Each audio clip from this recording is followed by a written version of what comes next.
আমার কাছে আসবে না আরিয়ান। তুমি জানো এই বিয়েটা কেন করেছি। বিয়েটা যে কারণেই হোক হয়েছে তো, আর এটাই পৃথিবীর সবচেয়ে বড় সত্যি।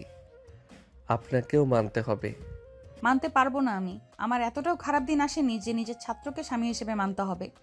আমি কি দেখতে খারাপ নাকি আপনাকে খুশি করতে পারবো না? আরিয়ান, মুখ সামলে কথা বলো। আমার সামনে এই ধরনের কথা বলতে লজ্জা করছে না তোমার? না, করছে না লজ্জা। আপনি আমার স্ত্রী, আপনার সামনে সব ধরনের কথা আমি বলতে পারি। না, পারো না। তুমি জানো বিয়েটা কেন করেছি, তাই বলে মেনে নেব এমনটা ভাবার কারণ নেই। আপনি মানবেন, আপনার ঘাড় মানবে। আরিয়ান রেগে অহনার কাছে এসে নিজের সাথে জড়িয়ে ধরল। অহনা কিছু বলবে তার আগেই আরিয়ান তার ঠোঁট দুটো আঁকড়ে ধরল। অহনা অবাক হয়ে গেছে আরিয়ানের কাণ্ডে। সে যে এত তাড়াতাড়ি এমন পদক্ষেপ নিবে অহনা বুঝতেই পারেনি। আরিয়ান আঁকড়ে ধরে কিস করতে লাগলো অহনাকে। বেশ কিছুক্ষণ পরে ছেড়ে দিয়ে বলল, এভাবেই মানবেন আপনি? চেয়েও কিছু করতে পারবেন না? ঘরটায় চাপা নীরবতা। জানালার পর্দা নড়ছে হালকা বাতাসে, কিন্তু অহনার ভেতরে ঝড় থামছে না। আরিয়ানের সেই আচরণ এখনো যেন তার বুকের ভেতর জ্বলছে আগুন হয়ে। হঠাৎই অহনা ঘুরে দাঁড়ালো, চোখে তীব্র রাগ, কণ্ঠে অসম্ভব অপমান। অহনা আগুন হয়ে বলে উঠল। লজ্জা করে না তোমার ছাত্র হয়ে ম্যাডামকে এইভাবে? কথাটা শেষ করার আগেই গলা কেঁপে উঠল। অপমান, রাগ আর নিজের উপর নিয়ন্ত্রণ হারানোর ভয় সব একসাথে তাকে আঘাত করলো। আরিয়ান এক মুহূর্তের জন্য চুপ করে রইল, তারপর ধীরে মাথা তুলল। সেই চোখে ভয় নেই, বরং একরাশ জেদ আর দৃঢ়তা। সে শান্ত গলায় বলল, ও হ্যালো ম্যাম, আপনি ভার্সিটিতে? এখানে নয়, এটা বেডরুম। এখানে আপনি শুধু আমার বউ। কথাগুলো অহনার উপর বজ্রপাতের মতো আশ্রে পড়ল। সে বিশ্বাসই করতে পারছিল না এই ছেলেটা যে ক্লাসে তার সামনে দাঁড়িয়ে কথা বলতে গিয়ে গলা নামিয়ে ফেলতো, আজ সেই এমন কথা বলছে। অহনা তীব্র স্বরে বলে উঠল, মুখ সামলে কথা বলো আরিয়ান। এই বিয়েটা পরিস্থিতির চাপে করেছি, ভাববে না আমি মেনে নিয়েছি। আরিয়ান এক পা এগিয়ে এলো, গলায় চাপা হাসি, চোখে অদ্ভুত এক আত্মবিশ্বাস। সে বলল, আপনি মেনে নিন আর না নিন, সত্যিটা বদলাবে না। বিয়েটা হয়ে গেছে, আর সেটাই সবচেয়ে বড় সত্য। অহনা দাঁতে দাঁত চেপে রইল। তার সারাটা জীবন শাসন, নিয়ন্ত্রণ আর আত্মসম্মানের উপর দাঁড়িয়ে। আজ সেই নিয়ন্ত্রণ যেন তার হাতছাড়া হতে বসেছে।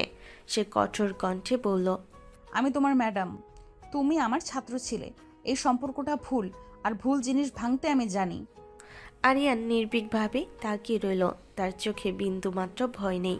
ধীরে ধীরে সে বলল, ভাঙতে গেলে শক্ত হতে হয় ম্যাম, কিন্তু দেখবেন ভাঙতে গিয়ে নিজেই কাঁপছেন।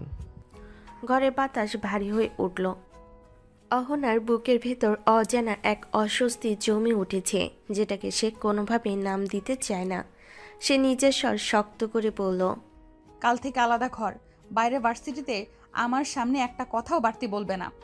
আরিয়ান মাথা নুইয়ে সম্মতি জানালো, কিন্তু ঠোঁটের কোণে হালকা এক হাসি রয়ে গেল। সে শান্ত গলায় বলল, বাইরে আপনি ম্যাডাম, ভিতরে আমি আপনার স্বামী। এই সীমাটা আমি জানি। ঘরের বাতাস হঠাৎ করেই ভারী হয়ে উঠল। অহনার ধৈর্যের বাঁধ ভেঙে গেছে। চোখে আগুন, কণ্ঠে তীব্র ঘৃণা আর অস্বীকার। অহনা রেগে উঠে দাঁড়িয়ে বলল, স্বামী, এই শব্দটা আর আমার সামনে ব্যবহার করবে না। ঘরের ভেতরে, বাইরে, কোথাও না। তোমাকে আমি স্বামী হিসেবে চাই না। কথাগুলো যেন ছুরির মতো আরিয়ানের বুকে এসে বিঁধল। তবুও সে পিছু হটল না, বরং কয়েক মুহূর্তের মধ্যে অহনার হাতটা ধরে নিল। আচমকা টানে অহনাকে নিজের কাছাকাছি এনে ফেলল। অহনা বিস্ময়ে চমকে উঠল, কিন্তু আরিয়ান থামেনি। সে ধীরে অহনার কাঁধে কাছে ঝুঁকে পড়ে। নরম কণ্ঠ, কিন্তু দৃঢ় এক অদ্ভুত অধিকারবোধ মিশে আছে তাতে। আরিয়ান নিচু স্বরে বলল, বাইরে না মানুন, কিন্তু ভিতরে আপনাকে মানতেই হবে। তার কণ্ঠ অহনার কানে আগুনের মতো ছড়িয়ে পড়ল। অহনা মুহূর্তের জন্য স্তব্ধ হয়ে গেল। এই ছেলেটার সাহস, তার আত্মবিশ্বাস, সব কিছুই তার হিসেবের বাইরে।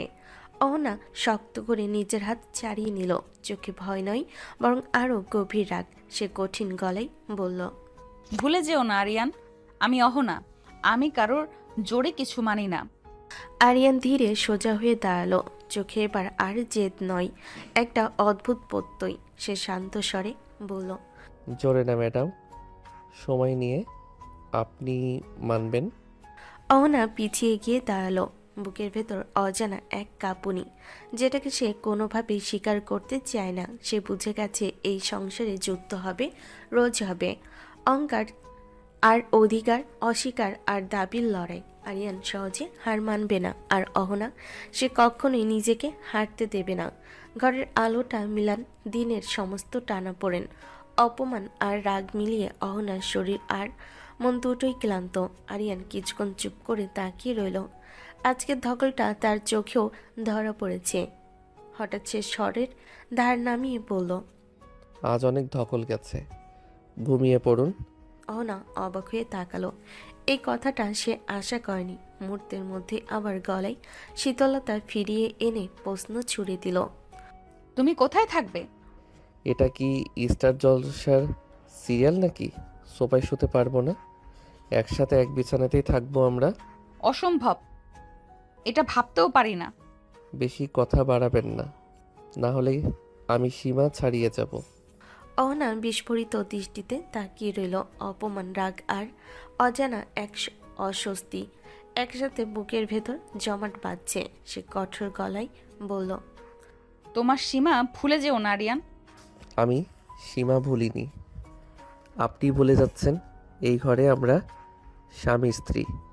অহনা আর কিছু বলল না। কথা বাড়ালে পরিস্থিতি আরও জটিল হবে, সেটা বুঝে গেছে। সে মুখ ফিরিয়ে শুয়ে পড়ল, বুকের ভেতর জ্বলতে থাকা আগুন চেপে ধরে। আরিয়ান আলো নিভিয়ে বিছানার এক পাশে শুয়ে পড়ল। কোনো ছোঁয়া নেই, কোনো নড়াচড়া নেই, তবুও ঘরটা যেন আগুনে ভরা। এই নীরবতায় সবচেয়ে ভয়ঙ্কর। গভীর রাত, ঘরের আলো নিভে গেছে অনেকক্ষণ আগেই। বাইরের নিস্তব্ধতা, ভেতরে দুজনের নিঃশ্বাসের শব্দ। অহনা ঘুমাতে চাইলেও পারছে না। দিনভর জমে থাকা রাগ আর অস্বস্তি তাকে শান্ত হতে দিচ্ছে না। হঠাৎই ঘুমের ঘর ভেঙে যায়। একটা উষ্ণ উপস্থিতি, অচেনা নড়াচড়া। অহনা আতকে উঠে চোখ খুলে ফেলে। বুঝতে সময় লাগে না, আরিয়ান খুব কাছে। সে অস্বস্তিতে নড়ে উঠতেই বুকের ভেতর রাগ ছড়িয়ে পড়ে। অহনা ক্ষুব্ধ হয়ে তাকে সরাতে চায়। কি করছো তুমি? দূরে যাও। আরিয়ান থমকে যায়, কিন্তু না, সরে অহনাকে আরো কাছে টেনে নিল। অহনা অস্বস্তিতে পড়ে গেল মুহূর্তেই। আরিয়ান আস্তে করে অহনার গলায় মুখ ডুবিয়ে কিস করতে লাগলো। অহনার শরীর কাঁপছে, সাথে রেগে আগুন হয়ে গেল। সে আরিয়ানকে সরানোর জন্য বলল, আরিয়ান, খুব খারাপ হচ্ছে কিন্তু, সরো বলছি। কাছে বউ রেখে খাম্বার মতো শুয়ে থাকতে পারবো না, একটু তো আদর করতেই হবে। রাগাবে না আরিয়ান, ছেড়ে দাও। আরিয়ান এবার ঠোঁটে ঠোঁট ডুবিয়ে কিস করতে লাগলো। অহনার অস্বস্তিতে অবশ হয়ে গেল শরীর। আরিয়ান অহনার শাড়ির আঁচল সরিয়ে বুকে মুখ ডুবিয়ে কিস করতে লাগলো। অহনা এবার আরিয়ানকে ধাক্কা দিয়ে বলল, আরিয়ান, বেশি করছো না তুমি? তুমি কি জোর করে কিছু করতে চাও? বউকে আদর করা রেপ না ম্যাম, শুয়ে পড়ুন। রাত আরও গভীর হয়েছে। ঘরের ভেতর নিস্তব্ধতা জমে আছে, কিন্তু দুজনের ভেতরের অস্থিরতা থামেনি। আরিয়ান কিছুক্ষণ নীরবে শুয়েছিল, তারপর ধীরে গলা নামিয়ে বলল, আজকের মতো শুয়ে পড়ুন। তাই বলে ভাববেন না আমি আর কাছে আসবো না। অহনাকে যে কথাগুলো ছুঁয়ে গেল আগুনের মতো, সে তৎক্ষণাৎ উঠে বসে। চোখে ভয় নয়, খাঁটি রাগ। সাবধান, আর এক পা বাড়ালে আমি সর্বনাশ করে দেব। কথাটা হুমকি নয়, এটা অহনার স্বভাব, কৃতিত্ব আর আত্মসম্মানের দেওয়াল। সে কাউকে ছাড় দেয় না। আরিয়ান হালকা হেসে পাশ ফিরে তাকালো। সেই হাসিতে বেয়াদবি নেই, আছে অদ্ভুত এক নিশ্চয়তা। ভয় দেখাবেন না, আপনার রাগ আমি সামলাতে জানি। এই সাহসটা তোমার জন্যই কাল হবে। বউকে আদর করতে গিয়ে বিপদ হলে সে ঝুঁকি নিতে আমার আপত্তি নেই। ঘরে বাতাস ভারী হয়ে উঠল। অহনার কোনো কথা বলল না। সে শুয়ে পড়ল পিঠ ঘুরিয়ে, রাগে নয়, নিজেকে সামলে রাখতে। আরিয়ানও নিজের জায়গায় শুয়ে রইল। কোনো ছোঁয়া নেই, কোনো শব্দ নেই, তবু এই নীরবতা সবচেয়ে বেশি চাপে ভরা। এই ঘরে ভালোবাসা নেই, আছে জেদ, আধিপত্য, অস্বীকার আর এক অদ্ভুত টান। সকালের আলো ধীরে ধীরে পর্দার ফাঁক গলে ঘরে ঢুকে পড়েছে। রাতের ভারী নীরবতা কেটে গিয়ে এখন ঘরটা অদ্ভুত এক অস্বস্তিকর শান্তিতে ভরা।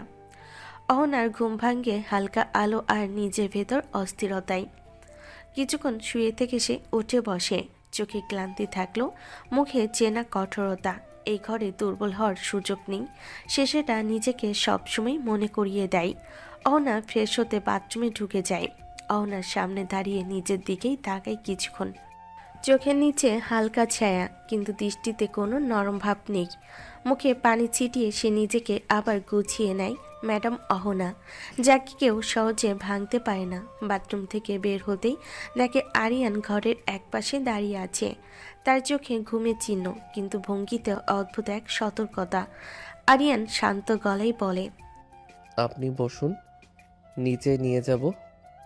অহনা থমকে দাঁড়ায়। কথাটা শুনে সঙ্গে সঙ্গে ভুরু কুঁচকে যায় তার।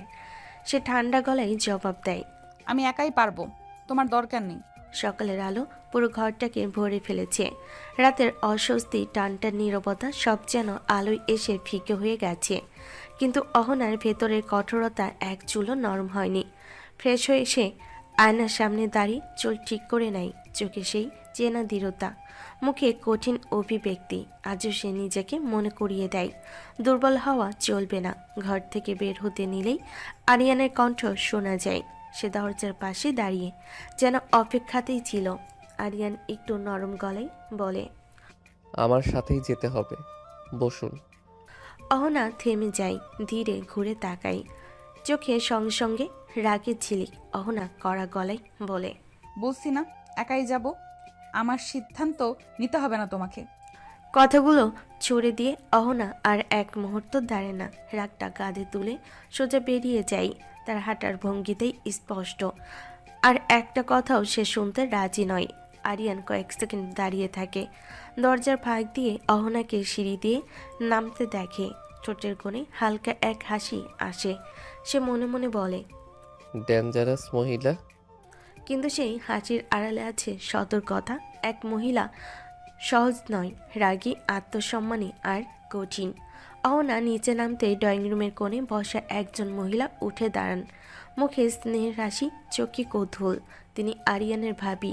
ভাবি এগিয়ে এসে স্নেহ ভরা কণ্ঠে বলেন, এই যে, তুমি তো নতুন বউ, এত সকালে উঠেছো কেন? অহনা মুহূর্তে নিজেকে সামলে নেয়। রাগের জায়গায় ভদ্রতা, চোখের কঠোরতার জায়গায় সংযত হাসি। অহনা শান্ত গলায় বলে, ভার্সিটিতে যেতে হবে, ক্লাস আছে। একা একা?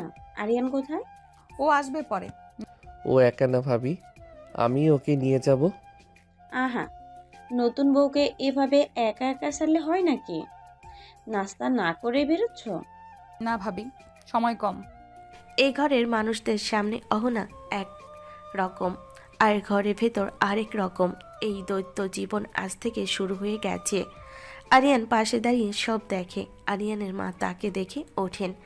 চেহারায় স্নেহ, চোখে কৌতূহল, কিন্তু কথায় আছে এক ধরনের আদেশের ছাপ।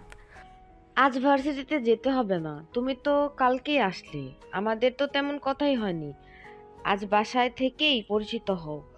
কিন্তু ভার্সিটিতে দরকারি ক্লাস আছে। আজ থাকো, কাল থেকে যেও। অহনা চুপ হয়ে গেল। চোখে রাগ, মুখে বাধ্যতার অভিব্যক্তি।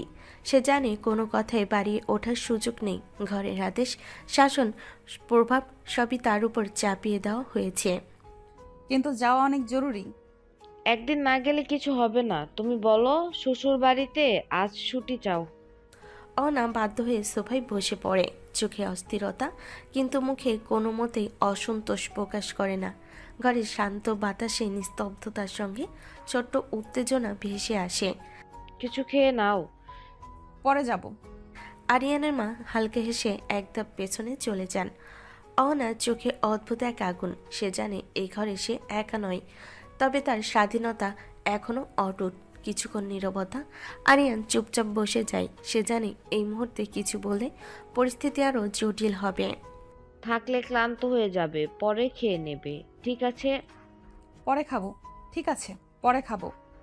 আরিয়ান নিজেও চেয়ারে বসে, নিঃশ্বাস সামলে চুপচাপ চোখ রাখে অহনার দিকে। কোনো চাপ নেই, শুধু উপস্থিতি। সোফায় বসে থাকা অহনার শরীরটা শক্ত হয়ে আছে। সকাল গড়িয়ে গেলেও সে কিছু মুখে দেয়নি। চোখে ক্লান্তি থাকলেও মুখে সেই চেনা কঠোরতা। আরিয়ান কিছুক্ষণ দূর থেকে তাকিয়ে থাকে, তারপর ধীরে ধীরে কাছে এসে গলায় স্বাভাবিক ভাব এনে বলে, কিছু খান? কাল থেকে তো কিছুই খাচ্ছেন না। তোমার সাথে কথা বলতে চাই না আমি। আরিয়ানা ভুরু কুঁচকে যায়। সে পিছু হটল না, বরং শটটা আরও হালকা করে বলল, এত রাগ করার কি আছে? কথা বলো না আরিয়ান, স্পষ্ট করে বলছি, আর কথা বলো না। আরিয়ান হেসে ফেলল। সে হাসিতে বেয়াদবি নেই, আছে ইচ্ছে করে উস্কানি দেওয়ার চেষ্টা। 100 বার বলবো? সীমা ছাড়াচ্ছ তুমি। আমার কথা শুনলে এমন কাণ্ড করব যে আপনি রেগে আগুন হয়ে যাবেন, এইটুকু গ্যারান্টি। অনাকে যেন কেউ বিদ্যুৎ স্পষ্ট করল। তার চোখে মুহূর্তে আগুন জ্বলে উঠল। সে আর নিজেকে ধরে রাখতে পারল না। ব্যাস, একদম চুপ। তুমি কে সেটা ভুলে যাচ্ছ। অনা চোখে কিছুতেই সে শান্তি নেই। সোফায় বসে থাকা অবস্থায় সে নিজের ভেতরে উত্তেজনা সামলানোর চেষ্টা করছে। আরিয়ান কিছুক্ষণ চুপচাপ তাকিয়ে থাকে, তারপর ধীরে কণ্ঠে হালকা গম্ভীর স্বরে বলে, আমি ভুলে যাচ্ছি না, আপনি ভুলে যাচ্ছেন। আমি ভুলে যেতে চাই, তোমাকে মনে রাখতে চাই না আমি।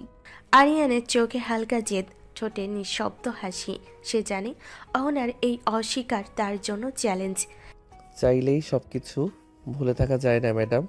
এই সময় ভাবি কৌতূহল নিয়ে এগিয়ে আসেন। দুজনকে ফিসফিস করতে দেখে আরও কাছে এগিয়ে এসে প্রশ্ন করলো, কিরে আরিয়ান, এত ফিসফিস করছো কেন? আরে ভাবি, বউ কথা শোনে না, তাই একটু বোঝাতে চাচ্ছি। অহনা উঠে দাঁড়ালো, রাগে তার চোখে আগুন ভরা। সে ধীরে ধীরে উপরে চলে যায়। পায়ের প্রতিটা ধাপেই যেন তার রাগের প্রতিধ্বনি ছড়িয়ে যায়। আরিয়ান পিছে পিছে এগোতে থাকে। ম্যাডাম, উপরে গেলেও কিন্তু আমি আপনাকে ছাড়তে পারি না। সিঁড়ির শেষ ধাপটা পেরোতেই অহনা ধৈর্য চূড়ান্ত সীমায় পৌঁছায়। সে হঠাৎ ঘুরে দাঁড়িয়ে রাগে কাপা কণ্ঠে বলে ওঠে, আমার পিছু পিছু আসবে না আরিয়ান। কথাটা বলে সে দরজার দিকে এগোয়, কিন্তু আরিয়ান আর এক পাও দূরে থাকে না। সে দ্রুত এগিয়ে এসে অহনার হাতটা ধরে ফেলে। কোনো টান নয়, কিন্তু স্পষ্ট থামানোর ইঙ্গিত। অহনা থমকে যায়। আরিয়ান দরজাটা বন্ধ করে দেয়। তালা নয়, শুধু বন্ধ। ঘরটা মুহূর্তেই নিঃশব্দ হয়ে ওঠে। আরিয়ান কাছে এসে গম্ভীর কণ্ঠে বলে, আপনি কিন্তু বেশি বাড়াবাড়ি করছেন ম্যাডাম, একদম এভাবে ব্যবহার করবেন না। অহনার চোখে আগুন জ্বলে ওঠে। সে নিজের হাত ছাড়িয়ে নেয়, গলায় তীব্র দৃঢ়তা। ঠিকই করছি আমি। এই বিয়ে আমি মানি না, আর কোনোদিন মানবও না। এ কথাই আরিয়ানের চোখের দৃষ্টি বদলে যায়। রাগ নয়, এক ধরনের কঠিন স্থিরতা। সে এক মুহূর্ত চুপ থেকে ধীরে ধীরে বলে, না মানুন, আমি জোর করছি না আপনাকে ভালোবাসতে, কিন্তু আমার পরিবারের সাথে ভালোভাবে থাকতে হবে, এটা আপনি এড়িয়ে যেতে পারবেন না। অহনা ঠোঁট শক্ত করে চেপে ধরে। বুকের ভেতর রাগ আর অপমান একসাথে ধাক্কা খাচ্ছে। সে চোখ সরিয়ে নেয়, কিন্তু কণ্ঠে এক চুল নরমতা আসে না। আমি কারোর কাছে অভিনয় করতে আসিনি। আমার সীমা আমি জানি। আমি অভিনয় চাই না, শুধু চাই আপনি নিজেকে আর আমার পরিবারকে সম্মান করুন। খাবার পাঠাচ্ছি, খেয়ে নেবেন। ইচ্ছে হলে খাবো, না হলে খাবো না। আরিয়ানের চোখে হালকা জেদ, কিন্তু মুখে কোনো রাগ নেই। সে ধীরে নিচে নামে সার্ভেন্টকে ডেকে বলে, খাবার নিয়ে যান, আর যেন তার কাছে ঠিকভাবে পৌঁছায়। সার্ভেন্ট খাবার নিয়ে উপরে আসে। অহনা বসে থাকে সোফায়, চোখ অন্যদিকে। কোনো উত্তর দেয় না, কোনো ভদ্রতা দেখে না। খেয়ে নিন ম্যাডাম। রেখে যান, পরে খাবো। বিকেল, হালকা সূর্যের আলো জানালার ফাঁকে ঢুকে ঘরের অন্ধকে ছুঁয়ে চলেছে।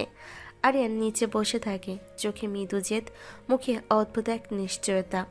সোফায় বসে থাকা অহনার দৃষ্টিতে রাগ ও বিরক্তি একসাথে ঝরে পড়ছে। তার হাতে পড়ে আছে শাড়ির আঁচল, চোখের তীব্রতা সবই স্পষ্ট করে বোঝাচ্ছে। আজও সে নিজেকে হারাতে রাজি নয়। ঘরের নীরবতা ভাঙল আরিয়ানের ভাবির পদচারণায়। তিনি ধীরে ধীরে এগিয়ে এসে বসেন সোফার পাশে, মুখে স্নেহ আর কৌতূহল, কণ্ঠে মৃদু উষ্ণতা। আহা অহনা, এত রাগ করে থেকে কি হবে? যা হবার হয়ে গেছে। এটা আমার জন্য মানা খুব লজ্জার ভাবি। আর আরিয়ান আমার ছাত্র। হুম, সে ছাত্র ঠিকই, কিন্তু এখন তো তোমার স্বামী। তুমি চাইলে তাকে মানো না, না চাইলেও নয়। না, আমি কারোর কাছে অভিনয় করতে আসিনি। আমার সীমা আমি জানি। দুটো আলাদা অহনা, তুমি জানো। ঘরের মানুষ হিসেবে আরিয়ান কখনোই তোমাকে অমান্য করবে না। অহনার ভেতরের অস্থিরতা আরও বাড়তে থাকে, চোখে আগুন কিন্তু মুখে সংযত অভিব্যক্তি। সে জানে এই ঘরে নিজের অধিকার হারাতে দেবে না, অথচ ভাবির কথায় অজানা এক অশান্তির জন্ম নিল। ভাবি, আমাকে কেউ ভালোবাসতে বলছে না, কিন্তু এই পরিস্থিতি মানা আমার জন্য কঠিন। আমি জোরে জোরে বলতে চাই, এটা আমার জন্য লজ্জার। অহনা, লজ্জা মানা আর আদর নেওয়া দুটো আলাদা। আরিয়ান চেষ্টা করবে তোমার মনের মতো হওয়ার, তুমি দেখো না। আরিয়ান একটু হেসে সোজা হয়ে দাঁড়ালো, চোখে সেই দম বন্ধ করা আত্মবিশ্বাস। সে ধীরে ধীরে এগিয়ে এসে বলে, ভাবি ঠিক বলেছেন, কিন্তু ম্যাডাম আমি আপনাকে বিরক্ত করতে চাই না। শুধু চাই আপনি নিজেকে মানুন আর এই ঘরে আমাদের সম্পর্ক মানুন। আমি জানি না, আর কোনোদিন মানবো না। তুমি আমার ছাত্র, এই মনে তোমার কোনো অধিকার নেই। আমি এই অধিকার চাইনি, শুধু চাই আপনি এই পরিবারকে সম্মান করুন আর নিজেকে। অহনা, কখনো কখনো লজ্জা না প্রয়োজন, মানতে হয়। তুমি শক্তিশালী, তাই তুমি তা পারবে। হ্যাঁ, আমি শক্তিশালী, কিন্তু এটা আমার জন্য খুব লজ্জার মানা। আর আরিয়ান, তুমি আমার ছাত্র। ছাত্র ঠিকই, কিন্তু এখন আমি আপনার স্বামী। বাইরে না মানলে ভালো, ভেতরে অবশ্যই মানবেন। অহনা নিজের চোখ ঘুরিয়ে দেয়। মনে মনে সে জানে আরিয়ান কখনোই সহজে পিছনে হটবে না। ভুলে যেও না আরিয়ান, সবাই জানলে ছিছি করতে দুবার ভাববে না। মানুষের কথায় কিছু আসে যায় ম্যাম, তারা পারে সমালোচনা করতে। রাত অনেকটা গড়িয়ে গেছে। ডাইনিং টেবিলে খাবার পড়ে আছে ঠিকই, কিন্তু তাতে হাত দেওয়া হয়নি। ঘরের ভেতর আলো মিলান বাইরে আকাশের চাঁদের নরম আলো ছড়িয়ে পড়েছে। অহনা বেলকুনিতে দাঁড়িয়ে আছে, দুহাত রেলিংয়ে চেপে ধরে দূরে তাকিয়ে। বাতাসে শাড়ির আঁচল নড়ে উঠছে, কিন্তু তার ভেতরে অস্থিরতা একটুও নড়ছে না। বুকের ভেতর জমে থাকা অপমান, রাগ আর দ্বন্দ্ব তাকে শ্বাস নিতে দিচ্ছে না। পেছনে বিছানার ধারে দাঁড়িয়ে থাকা আরিয়ান কয়েকবার তাকালো খাবারের দিকে, তারপর বেলকুনির দিকে।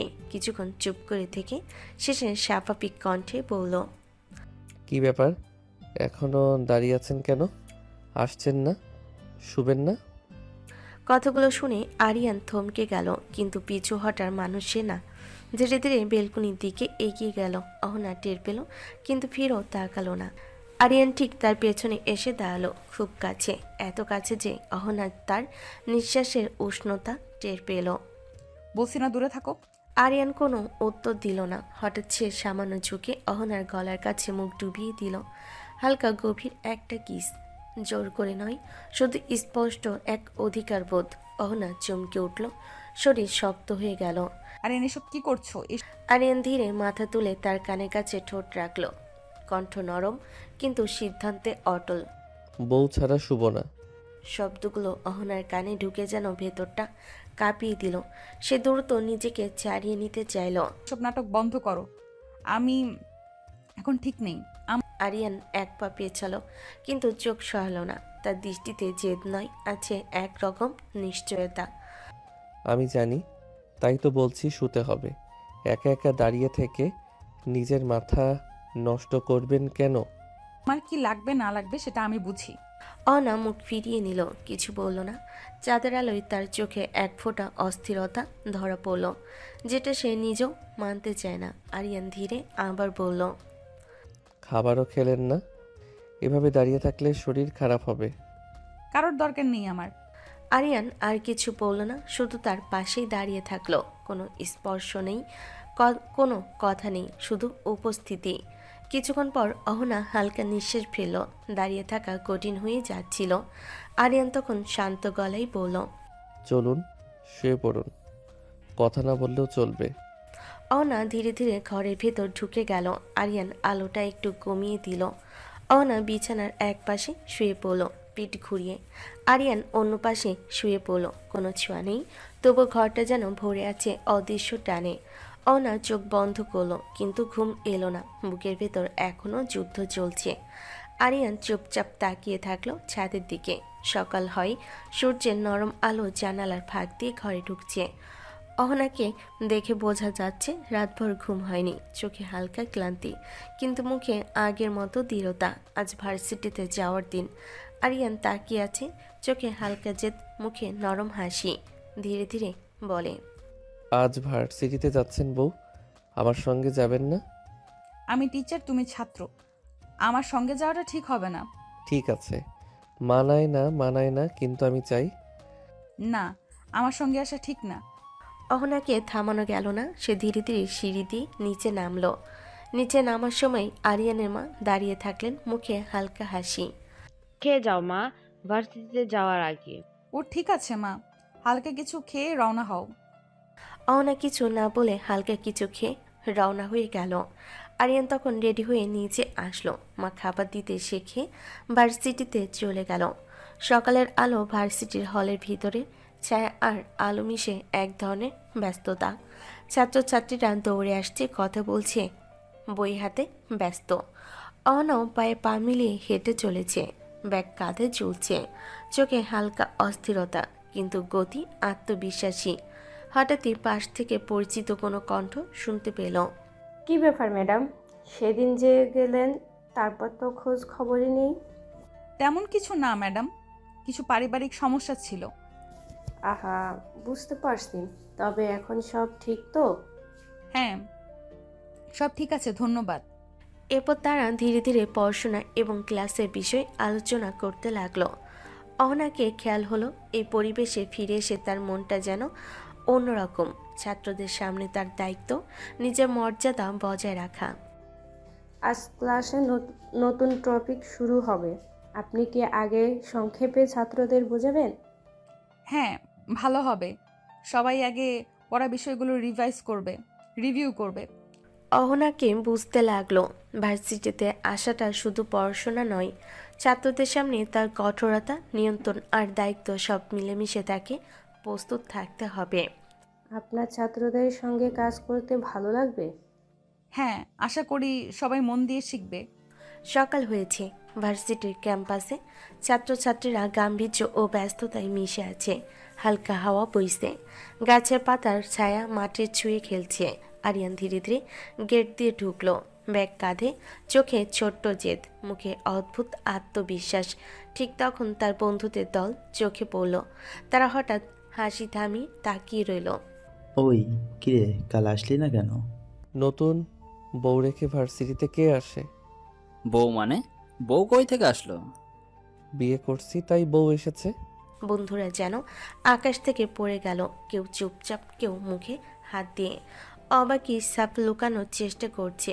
আরিয়ান তাদের দিকে তাকিয়ে হালকা মৃদু হাসি দিয়ে বলল, এগুলো বাদ, একদিন সব বলবো।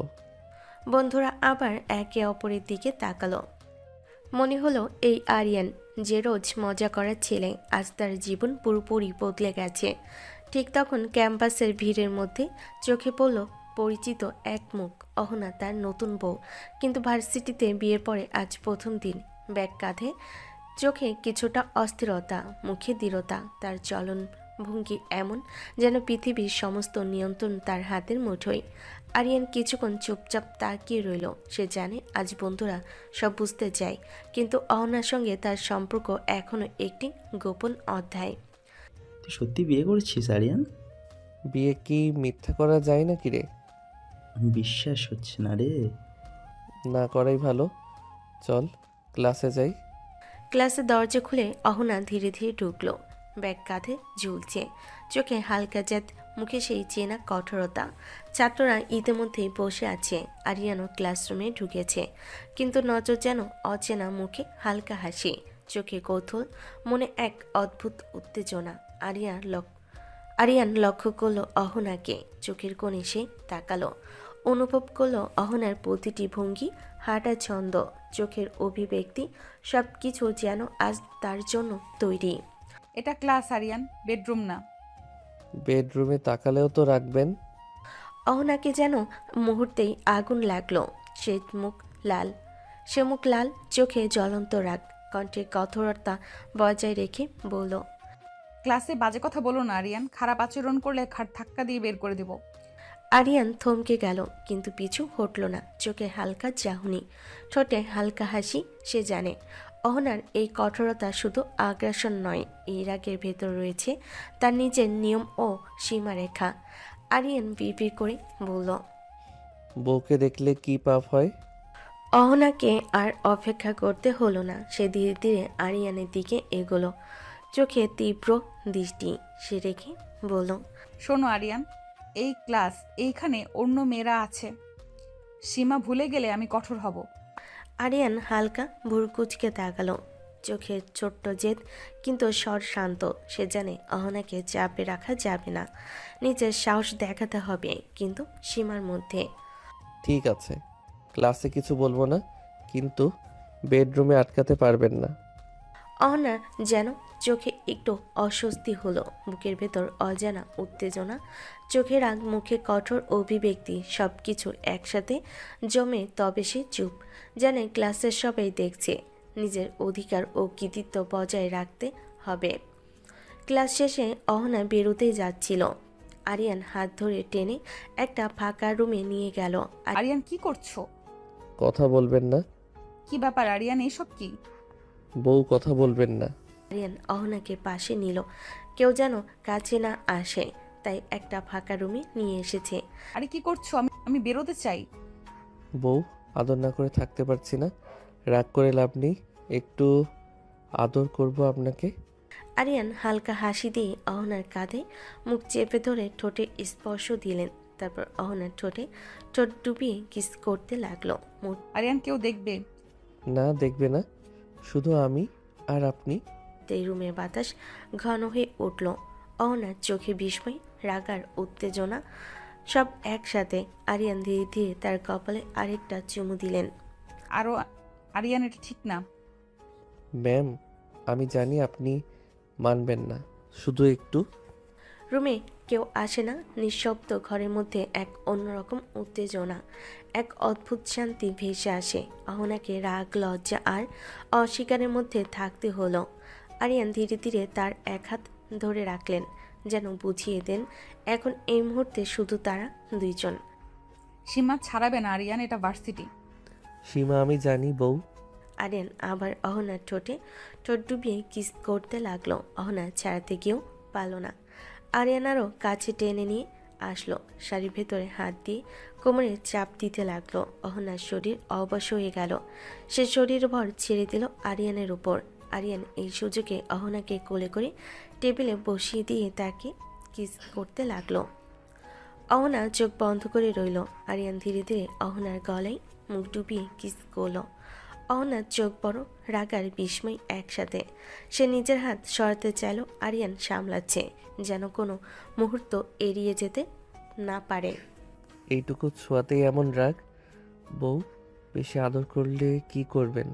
বাসায় গিয়ে তোমাকে দেখে নেব। অহনার কথাই আরিয়ান কেবল হাসি দিল, ঠোঁটের কোণে হালকা উষ্ণতা আর চোখে অদ্ভুত আত্মবিশ্বাস।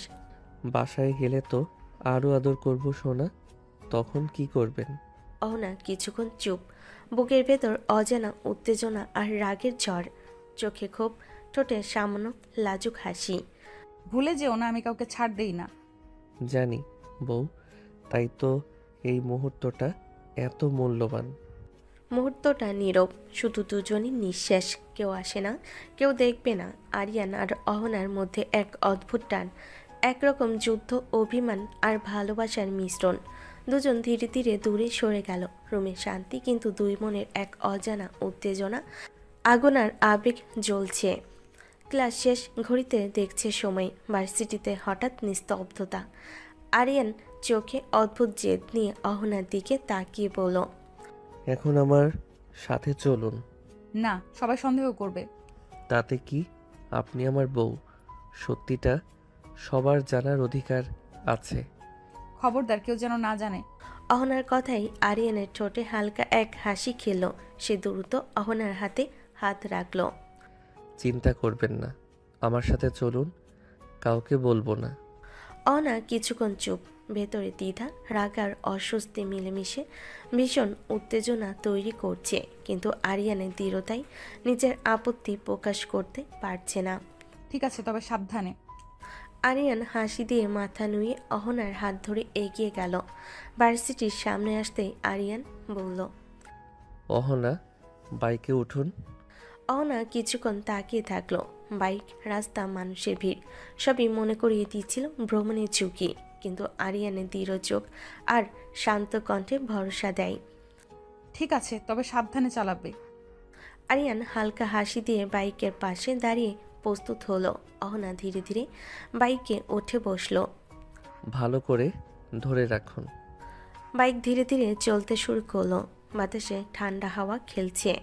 দূরের শহরের কোলাহল কমে যাচ্ছে। অহনা চুলে বাতাস খেলে আরিয়ানের হাতে দৃঢ়তা তাকে অদ্ভুত এক নিরাপত্তার অনুভূতি দিল। কই যাও? নদীর পাড়ে, মন ভালো হবে। রাস্তা প্রায় শূন্য। বাইক চলে যাচ্ছে নদীর ধারে। নির্পারের শান্ত বাতাসে ভেতরে উত্তেজনা ধীরে ধীরে কমছে।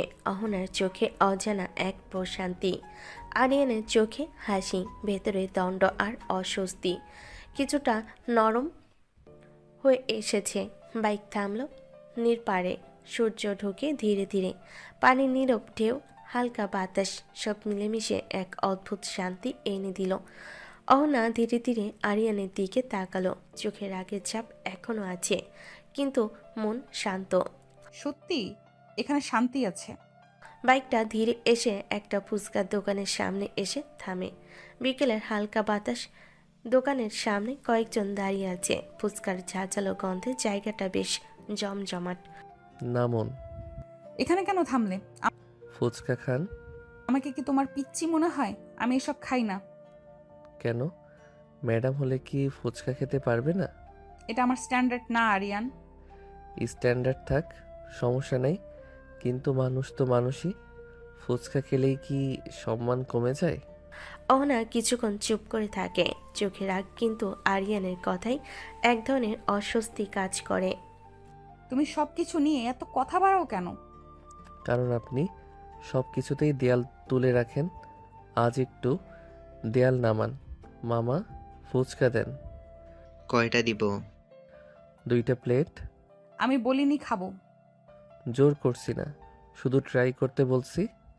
প্লেট সামনে আসতেই অহনা তাকিয়ে থাকে। ফুচকা দেখে, ভেতরে দেখে একটু থমকে যায়। ঝাল হলে কিন্তু খাবো না। দেখছেন, খাওয়ার আগে শর্ত দিচ্ছেন। ঝাল। তাই তো বলেছি, মজা আছে। অহনা আর কিছু না বলে ধীরে ধীরে আরেকটা খায়। মুখে বিরক্তি থাকলেও সেটা আর আগের মতো করা না। কাউকে বলবে না। না, এটা আমাদের সিক্রেট। নির্পারের বাতাস, ফুচকার ঝাল আর দুজনের এই ছোট্ট মুহূর্ত অহনার শক্ত দেওয়ালে একটা ছোট্ট ফাটল ধরিয়ে দেয়। অহনা আরেকটা ফুচকা মুখে তুলতেই হঠাৎ ফুচকার ভেতরে ঝাল পানি গাল বেয়ে পড়ে গেল। মুহূর্তে তার মুখ কুঁচকে উঠল। কি ঝাল! সে হাত দিয়ে ঠোঁট মুছতে গেলে কিন্তু ঝালটা যেন আরও ছড়িয়ে পড়ল। চোখে পানি এসে গেল। আরিয়ান, খুব ঝাল লাগছে। আরিয়ান 1 সেকেন্ড দেরি করল না। সে অহনার হাত ধরে হালকা টানে দোকান থেকে একটু দূরে নিয়ে গেল, যেখানে কেউ ঠিক করে খেয়াল করবে না। দাঁড়ান, নড়বেন না। এখানে কি করছো? ঠোঁটে মরিচ লেগেছে। কথাটা বলে সে খুব স্বাভাবিকভাবে ঝুঁকে পড়ে, ঠোঁটে ঠোঁট ডুবিয়ে দিল। কিস করতে লাগলো নিজের মতো করে। অহনা মুহূর্তেই অহনা স্তব্ধ। চোখ বড় হয়ে যায়, বুক ধক করে ওঠে। আরিয়ান, এসব কি? ঝাল কমানোর ট্রিক কাজ করেছে। একটু কমেছে। কেউ দেখলে কি ভাববে? কেউ দেখেনি, আর দেখলেও সমস্যা কি? আমি তো আমার বউকে আদর করেছি। অহনা কিছু বলল না, শুধু মুখটা অন্যদিকে ঘুরিয়ে নিল, কিন্তু ঠোঁট যেন এখনো গরম হয়ে আছে। আর এসব করবে না। ঝাল লাগলে আবার করব। অহনা আর কিছু বলল না, কিন্তু তার লাজুক চুপ করে থাকা আরিয়ানকে বুঝিয়ে দিল এই ছোট্ট মুহূর্তটা তার কঠোরতার দেওয়ালে আরেকটা নরম ফাটল ধরিয়ে দিয়েছে। বিকেলের আলো তখন মিলান হয়ে এসেছে। আরিয়ান আর অহনা পাশাপাশি হাঁটতে হাঁটতে বাড়ির গেট পেরোলো। অহনা স্বাভাবিক থাকার চেষ্টা করছে, কিন্তু ফুচকার দোকানের সেই মুহূর্তটা এখনও তার মাথার ভেতর ঘুরছে। আরিয়ান সব বুঝেও কিছু বলছে না, শুধু চুপচাপ হেঁটে যাচ্ছে। ঘরে ঢুকতে ড্রয়িং রুম থেকে আরিয়ানের মায়ের কণ্ঠ ভেসে এলো। এত দেরি হলো কেন রে? আরিয়ান এক মুহূর্ত থামলো, অহনার দিকে তাকালো না, খুব স্বাভাবিক ভঙ্গিতে উত্তর দিল। একটু কাজ ছিল মা। মা সন্দেহের চোখে দুজনের দিকে তাকালো। অহনার মুখটা অস্বাভাবিক লাল, চোখ নামানো। বুঝেছি, সারাদিন বাইরে ছিলি, দুজনে ফ্রেশ হয়ে আয়, তারপর একসাথে বসে খাওয়া যাবে। অহনা কিছু বলল না, শুধু মাথা নেড়ে সিঁড়ির দিকে হাঁটা দিল। আরিয়ান তার পেছনে পেছনে গেল। উপরে করিডরে সিঁড়ি ভাঙতে ভাঙতে অহনা হঠাৎ থেমে গেল। তোমার মা কিছু বুঝে ফেলেনি তো? মা সব বোঝে, কিন্তু কিছু বলে না। তুমি হাসছো কেন? কারণ আপনি টেনশনে থাকলে সুন্দর লাগে। অহনা চোখ রাঙিয়ে তাকালো, তারপর আর কিছু না বলে নিজের রুমের দিকে চলে গেল। বাথরুমের আয়নার সামনে দাঁড়িয়ে অহনা নিজের মুখের দিকে তাকালো, ঠোঁটের এক পাশে হাত রাখলো। সেখানে এখনো যেন হালকা উষ্ণতা লেগে আছে। কি যে করে বসে। রাগী ম্যাডাম, ধীরে ধীরে নরম হচ্ছেন। কিছুক্ষণ পর দুজনে ফ্রেশ হয়ে বেরিয়ে এলো। অহনা পরিপাটি গম্ভীর মুখে, কিন্তু আরিয়ান একদম স্বাভাবিক। এখন তো ঠিক লাগছে দুজনকেই, চলো বসো। অহনা চুপচাপ বসলো, আরিয়ান তার পাশে। তাদের মাঝে সামান্য দূরত্ব, কিন্তু অদ্ভুত এক নীরব টান। রাত অনেকটা নেমে এসেছে, বাড়িটা ধীরে ধীরে শান্ত হয়ে গেছে। ড্রয়িং রুমের এক পাশে হলুদ আলো জ্বলছে। অহনা সোফার এক কোণে বসে আছে চুপচাপ গম্ভীর। তার চোখে ক্লান্তি, কিন্তু তার চেয়েও বেশি ভেতরে অস্থিরতা। আরিয়ানের ভাবি 2 কাপ চা নিয়ে এসে অহনার পাশে বসে। অনেকক্ষণ সাধারণ গল্পের পর হঠাৎই ভাবির কণ্ঠটা একটু নরম হয়ে আসে। আচ্ছা অহনা, তোমার আর আরিয়ানের সত্যি করে বলো তো, আগে সম্পর্ক ছিল না? প্রশ্নটা শুনে অহনা চমকে ওঠে, চোখ বড় হয়ে যায়, কিছুক্ষণ কথা খুঁজে পায় না। কি বলছেন ভাবি? ও তো আমার ছাত্র, ওর সাথে আমার কিভাবে সম্পর্ক হবে? তাহলে এত কিছু কিভাবে হলো বলো তো? হঠাৎ বিয়ে, হঠাৎ সব সিদ্ধান্ত, এসব তো এমনি এমনি হয় না অহনা। অহনা চোখ নামিয়ে নেয়, আঙ্গুল দিয়ে চায়ের কাপের কিনারা ঘষতে থাকে। গলায় ধীরে ধীরে ভারী ভাব নেমে আসে। সবই অপ্রত্যাশিত ভাবি, কোনো কিছুই আমার হাতে ছিল না। কথাটা বলতে বলতে অহনার কণ্ঠে একটু কেঁপে ওঠে। সে দ্রুত নিজেকে সামলে নেয়। তাহলে তুমি কষ্ট পেয়েছো? কষ্ট পাওয়ার সময়টাও তখন ছিল না ভাবি। যেটা ঘটছিল সেটা মেনে নেওয়া ছাড়া আর কোনো উপায় ছিল না। ভাবি কিছুক্ষণ চুপ করে থাকে, অহনার দিকে তাকিয়ে থাকে গভীরভাবে। আর এখন এখন কি মনে হয় তোমার? এই প্রশ্নটার জন্য অহনা প্রস্তুত ছিল না। সে জানালার দিকে তাকায়। বাইরে অন্ধকার, দূরে কোথাও কুকুরের ডাক। এখন আমি শুধু চাই সবকিছু ঠিকঠাক চলুক, আর কিছু না। তখনই দূর থেকে আরিয়ানের হাসির শব্দ ভেসে আসে। অহনার চোখের পাতাটা অজান্তেই কেঁপে ওঠে। ভাবি সেটা লক্ষ্য করে, কিন্তু কিছু বলে না, শুধু মনে মনে অনেক কিছু বুঝে ফেলে। ঠিক আছে, তবে মনে রাখো, যেটা অপ্রত্যাশিত সেটাই অনেক সময় সবচেয়ে গভীর হয়ে যায়। অহনা কিছু বলে না, শুধু চুপচাপ বসে থাকে। তার ভেতরে অদ্ভুত এক দ্বন্দ্ব, রাগ, গমি, দায়িত্ব আর এমন কিছু অনুভূতি যেটার নাম দিতে সে এখনো ভয় পায়। রাতটা শান্ত, বারান্দায় দাঁড়িয়ে, বারান্দার নরম হাওয়া। অহনা বেলকুনি রেলিংয়ে ভর দিয়ে দাঁড়িয়ে আছে। দূরে শহরের আলো ঝিলমিল করছে। তার চোখে ক্লান্তি, বুকের ভেতর অদ্ভুত এক চাপা অস্থিরতা। হঠাৎ পেছন থেকে দুটো শক্ত কিন্তু যত্নশীল হাত তাকে জড়িয়ে ধরে। এত একা একা দাঁড়িয়ে আছো কেন? কথা বলার আগে আরিয়ান গলায় মুখ ডুবিয়ে হালকা একটা চুমু দেয়। অহনা চমকে ওঠে। আরিয়ান এসব কি? তোমাকে কিন্তু আমি এখনো মেনে নেইনি। আরিয়ান তাকে ছেড়ে দেয় না, বরং কণ্ঠটা আরো নরম হয়ে আসে। আরো কাছে এসে গলায় মুখ ডুবিয়ে কিস করে। ভালোবাসলে একাই মেনে নিতে হয় সোনা বউ, জোর করে কিছু চাই না, শুধু পাশে থাকতে চাই। অহনার বুকের ভেতরটা কেঁপে ওঠে। সে কথা বলতে চায়, কিন্তু শব্দ বের হয় না। চোখ নামিয়ে নেয়। তুমি খুব সহজ ভাবো সব কিছু। সহজ না, কিন্তু তোমাকে ছাড়া কঠিনও লাগে। কয়েক সেকেন্ড নীরবতা, বাতাসে শুধু রাতের শব্দ। হঠাৎ আরিয়ান আলতো করে অহনাকে কোলে তুলে নেয়।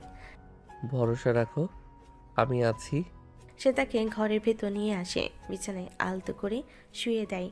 আলোটা মিলান, চারপাশে শান্তি। আরিয়ান পাশে বসে কপালে আলতো হাত বুলিয়ে দেয়। অহনা চোখ বন্ধ করে রাখে। রাগ আছে, দ্বিধা আছে, তবুও কোথাও এক টুকরো নির্ভরতা। আরিয়ান নামাও আমাকে, আমি সহজে মানবো না আরিয়ান। জানি, তাই তো ধীরে ধীরে তোমার মন জয় করব। আরিয়ান তার কপালে হালকা চুমু দেয়। কোনো তাড়াহুড়ো নেই, শুধু নীরব যত্ন, নিরাপত্তার অনুভূতি। বাইরে রাত আরও গভীর হয়, আর ভেতরে দুজন মানুষের মাঝখানে জন্ম নেয় এক নিঃশব্দ প্রতিশ্রুতি। গভীর রাত, ঘরের আলো নিভে গেছে অনেক আগেই। বাইরের নিস্তব্ধতা, শুধু মাঝে মধ্যে দূরে গাড়ির শব্দ। অহনা ঘুমিয়ে আছে ভেবে আরিয়ান আস্তে করে বিছানা ছেড়ে উঠে দাঁড়ায়। সে বারান্দার দিকে না গিয়ে সরাসরি ঘরের এক কোণে দাঁড়িয়ে ফোন কানে তোলে। কণ্ঠটা আর আগের মতো নরম নেই, গম্ভীর। হ্যাঁ, ঠিক আছে, আপনাদের টাকা পেয়ে যাবেন, কিন্তু একটা কথা পরিষ্কার করে বলি, কেউ যেন কিছু জানতে না পারে। ফোনের ওপাশ থেকে কি বলা হচ্ছে বোঝা যায় না। আরিয়ানের চোখ গাঢ় হয়ে ওঠে।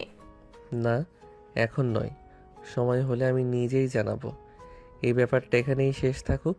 হ্যাঁ, ঝুঁকি আমি নেব, কিন্তু অহনাকে না, এই কথাটা বাদ দিন। ফোন কেটে যায়।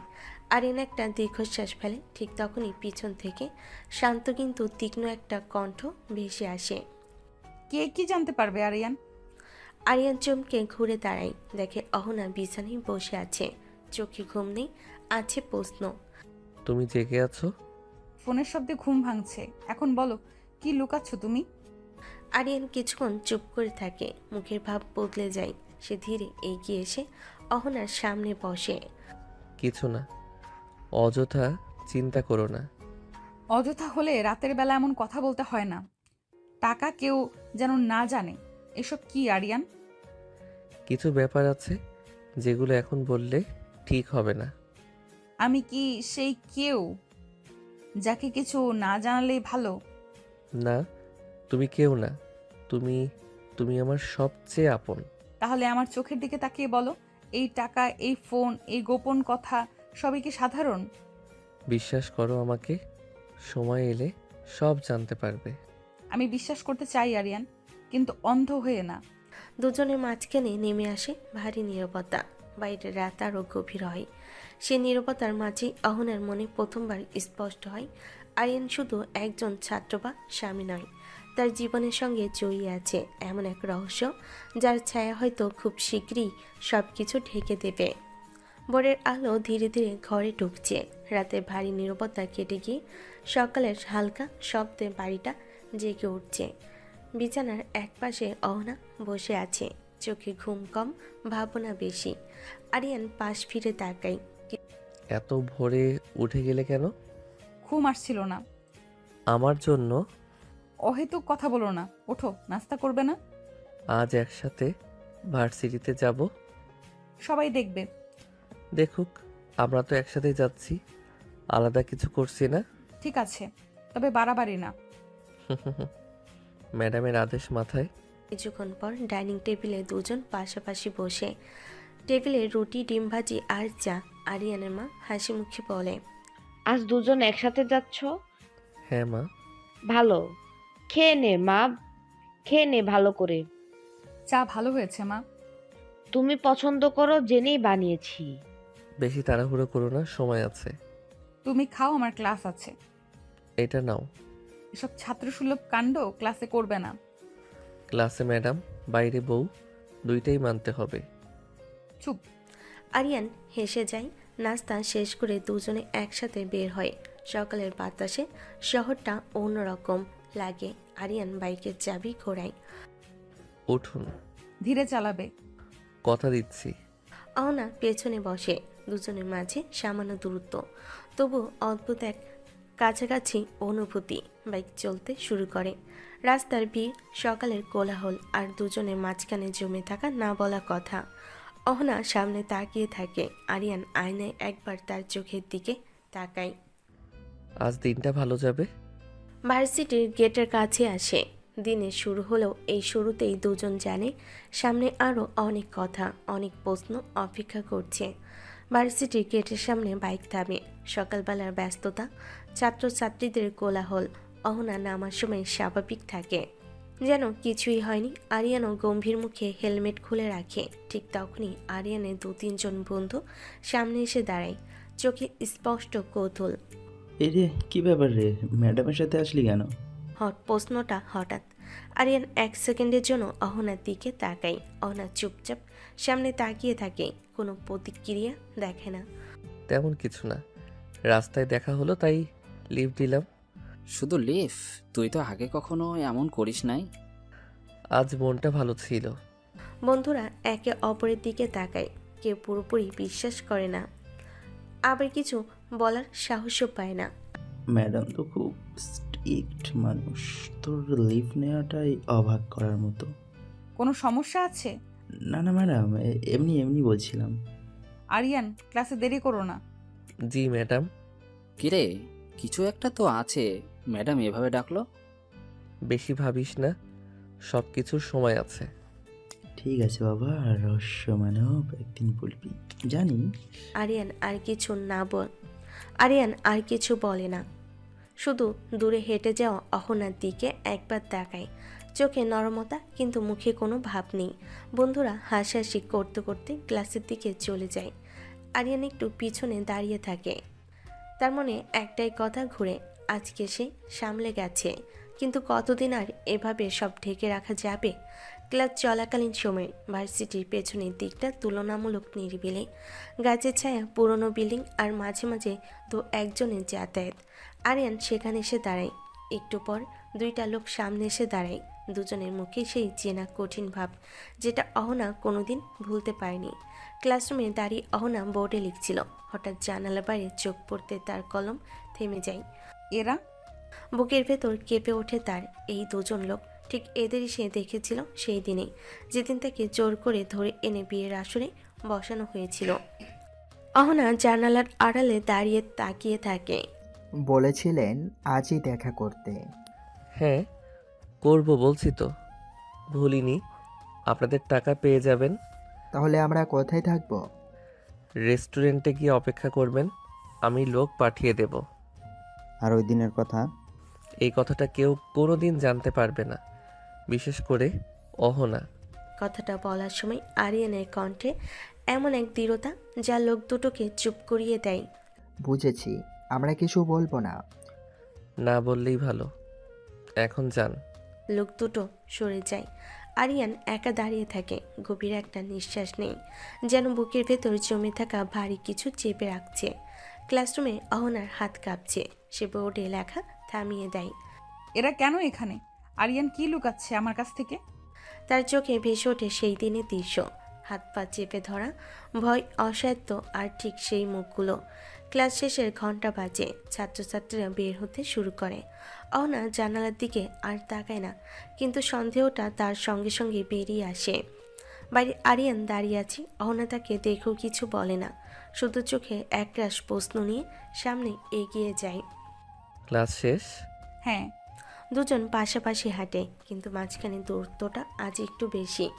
অহনার মনে শুধু একটাই প্রশ্ন ঘুরপাক খায়, যে লোকগুলো তার জীবনের সবচেয়ে ভয়ঙ্কর দিনের সাক্ষী, তারা আজ কেন আবার আরিয়ানের পাশে? ভার্সিটি থেকে ফেরার পথে 2জন পাশাপাশি হাঁটছে, চারপাশে মানুষের ভিড়, কিন্তু অহনার ভেতরটা অদ্ভুতভাবে ফাঁকা। সে বারবার আরিয়ানের মুখের দিকে তাকাতে চায়, আবার তাকায় না। কিছুক্ষণ নীরব থাকার পর হঠাৎ অহনা থেমে যায়। আরিয়ান, একটা কথা জিজ্ঞেস করি? বলুন। সেদিনের কথা মনে আছে, যেদিন আমরা ওই বাড়িতে আটকে পড়েছিলাম? হ্যাঁ মনে আছে। আমরা তো কাউকে ডাকিনি, কেউ কি আমাদের দেখেনি? তাহলে হঠাৎ এতগুলো লোক চলে এলো কিভাবে? আমাদের প্রেমিক প্রেমিকা ভেবে জোর করে বিয়ে দিয়ে দিল, ব্যাপারটা গোলমেলে না? আর এসব পুরনো কথা না বলাই ভালো, সব শেষ হয়ে গেছে। শেষ হয়ে গেছে বলে কি প্রশ্নগুলো শেষ হয়ে যায়? আমার মনে হচ্ছে কেউ ইচ্ছে করে আমাদের বিয়ে দিয়েছে। কথাটা যেন বজ্রপাতের মতো লাগে।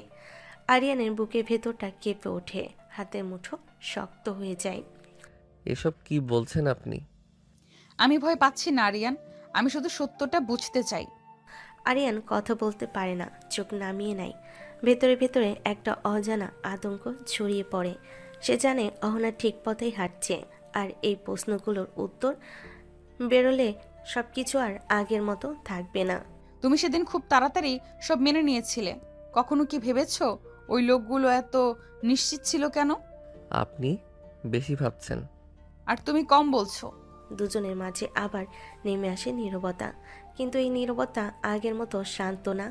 এতে আছে প্রশ্ন, ভয় আর চাপা সত্য। আরিয়ান মনে মনে সিদ্ধান্ত নেয়, এই রহস্য তাকে যতই জ্বালাক, অহনাকে সে এখনই সব জানতে দেবে না। আর অহনা বুঝে যায় যে বিয়েটা সে দুর্ঘটনা ভেবেছিল, তার পেছনে লুকিয়ে আছে গভীর কোনো ষড়যন্ত্র। রাতের বাতাসে ছাদের দিকটা শান্ত, কিন্তু চাঁদ কেবল অর্ধেক মুখ দেখাচ্ছে। অহনা ছাদে এসেছে, হালকা নীরবতায় বসে। পাশের দোলনায় বসেছে তার ভাবি। বাতাসে মৃদু ঠান্ডা, দুজনেই মাঝে হালকা চাপা অদ্ভুত নীরবতা। আচ্ছা না, তোমাদের বিয়ে কিভাবে হলো? আমরা তো কিছুই জানি না। আরিয়ান তো শুধু রাতে তোমাকে সাথে নিয়ে বাড়ি এসেছে। কিভাবে, কখন, কিছুই জানি না। ঠিক আছে ভাবি, শুনুন। অহনা ধীরে কথা বলতে শুরু করে, মনে করে সেই দিন কি ঘটেছিল। ওই দিন আরিয়ান আমাকে লিফট দিয়েছে। বৃষ্টি ঝরছিল ঝড়ের মতো। আমি বাইরেও গিয়েছি, কিন্তু গাড়ি রিক্সা কিছুই পাওয়া যাচ্ছিল না। হঠাৎ আমাদের সামনে এত বড় গাছ ভেঙে পড়ে। আরিয়ান তখন বাইকে ছিল। বাইকটা গাছের সঙ্গে ধাক্কা খেয়ে খুব ক্ষতিগ্রস্ত হয়েছে। স্টার্ট হচ্ছিল না, চলছিল না। আমরা তখন দেখলাম পাশেই একটা পুরাতন বাড়ি আছে। নিঃশ্বাসে সেই দিনের গন্ধ ফিরে আসে। বাতাস ভিজে কাপড়, বজ্রপাতের দূর দূরান্ত শব্দ, আর ধ্বংসপ্রাপ্ত গাছের ভাঙ্গা কাণ্ড। আমরা সেখানে উঠে যাই। বহু ঘর ছিল, পুরনো, ভেজা, কিন্তু আমরা নিরাপদ ছিলাম। ঝড় বৃষ্টির আওয়াজ এমন করছিল যেন পুরো বিশ্ব থেমে গেছে। আমরা একসাথে বসেছিলাম, কেবল নিঃশ্বাস নিয়েছি, কথা হয়নি। কেননা আশেপাশে এত গর্জন। সেদিন আমরা একে অপরের কাছে ছিলাম। হঠাৎ যে কয়েকটা লোক এসে আমাদের বাজে কাজ করছি বলে বলতে থাকে। আমরা কেউ প্রস্তুত ছিলাম না সেজন্য। তারপর তারা আমাদের বিয়ের জন্য বাধ্য করতে থাকে। আর কিছুই মনে নেই, শুধু সেই ভয় আর ঝড়ের মধ্যে নিরাপদ থাকার অনুভূতি। এইভাবেই বিয়ে হয়ে গেছে ভাবি। কেউ বোঝার আগেই আমাদের জন্য জোর করেই বা অনিচ্ছাকৃতভাবে হয়ে গেছে। আহা, তাই কি? তোমরা দুজন ঝড়ের মধ্যে আটকা পড়ে এভাবে বিয়ে হয়ে গেছে? হ্যাঁ ভাবি, সেই রাতটা ভুলে যাওয়া যায় না। সবই এক অপ্রত্যাশিত মুহূর্তে ঘটেছিল। জানি না কিভাবে লোকগুলো এমনভাবে বিয়ে দিয়ে দিল। তাহলে সবই ঘটেছে তোমাদের নিজেদের অমতে। কিন্তু মনে রাখো, সত্যিটা একদিন বেরোবে। তাই যেন হয় ভাবি। রাত গভীর, ঘরের আলো নরম। অহনা ঘরে প্রবেশ করতেই আরিয়ান তার পাশে এসে দাঁড়ায়, চোখে অল্প হাসি আর মুখে একটু জিদ। এত রাত পর্যন্ত কই ছিলে সোনা? ভাবির সাথে গল্প করছিলাম আরিয়ান। আরিয়ান অহনার দিকে এগিয়ে আসে, হঠাৎ পিছন থেকে জড়িয়ে ধরে তার গলায় মুখ ডুবিয়ে কিস করে, চোখের ঝলক, মাঝে মাঝে আদরের একটু খুনসুটি মিশিয়ে। ভাবিকে সময় না দিয়ে আমাকে সময় দাও ম্যাডাম। স্বামীর দিকটাও একটু দেখো। যে স্বামী মানি না তার দিকে কি দেখব? মানবে সোনা, আদর পেলেই বুঝতে পারবে তোমার স্বামী কি জিনিস। অহনা লজ্জায় চুপ, গাল লাল, কিন্তু ভেতরে মনটা কেঁপে ওঠে। আরিয়ান তার কোমর আঁকড়ে ধরে আদর করে, ঠোঁটের কাছে হালকা চুমু দেয়। আরিয়ান, কেউ দেখলে? না, দেখবে না। তুমি আমার, শুধু আমার। ঘরের চারপাশে নীরবতা, শুধু তাদের দুজনের হালকা ফিসফিস। রাত নীরব, চাঁদের আলো ভেজা ঘর। অহনা জানালার পাশে দাঁড়িয়ে আছেন। আরিয়ান ধীরে ধীরে অহনার পাশে এসে বলে, আজ আদর করতে দাও সোনা, আর পারছি না। অহনা চুপ, কোনো উত্তর দেয়নি। আরিয়ান হালকা হাসি দিয়ে অহনার হাতে হাত রাখে, নরমভাবে তাকে কোলে তুলে নিয়ে বিছানায় বসিয়ে দেয়। আরিয়ান গলায় মুখ ডুবিয়ে কিস করতে করতে বলে, তোমাকে আদর না করে থাকতে পারছি না সোনা। অহনার রাগ আর লজ্জা মিলেমিশে যেন হালকা হাসি হয়ে গিয়েছে। আরিয়ান ধীরে ধীরে তার শাড়ি হালকা সরিয়ে ভালোবাসার চুমু দিয়ে বুকে মুখ ডুবিয়ে আদর করতে থাকে। রাতের নিঃশব্দ ঘরে শুধু দুজনের নিঃশ্বাস আর হালকা হাসি ভেসে ওঠে। অহনা চোখ বন্ধ করে আরিয়ানের কাছে কিছুটা আত্মসমর্পণ করে, মনে মনে আবেগ আর উচ্ছ্বাসের মিশ্রণ। আরিয়ান প্লিজ থামো। আজ বারণ করো না সোনা, তোমাকে আদরে মরিয়ে দিতে চাই।